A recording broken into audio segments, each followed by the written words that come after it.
Hello, my name is Shazia Fiji and I'm an associate at the Feldstein Family Law Group. Today, we'll be discussing the rights of common law spouses as they pertain to custody and access. It's important to note that Bill C-78, which has recently been tabled by Parliament, proposes to replace the terms custody and access with parenting orders, decision-making responsibility, and parenting time.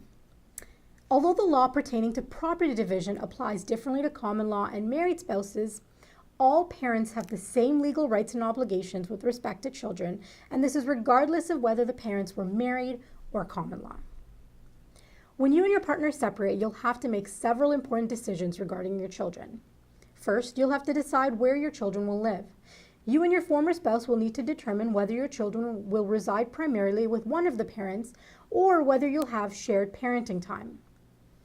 If you decide that the children will reside primarily with one parent, then you'll have to negotiate and decide on a reasonable parenting or access schedule for the other parent.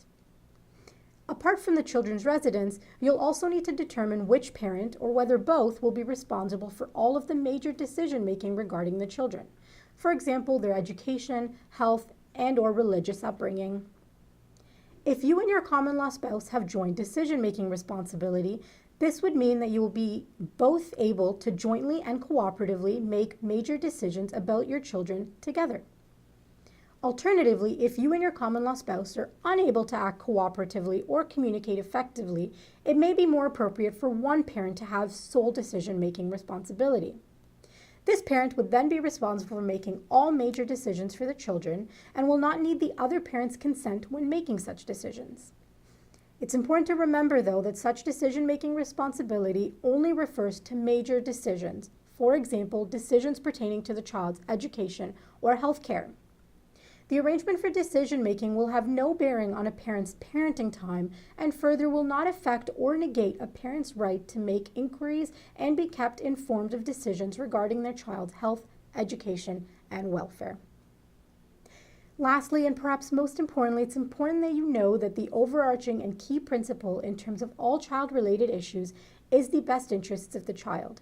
So whether the issue pertains to decision-making, parenting time, or child support, the focus is always on what is best for the child and not on what each or either parent wants or needs.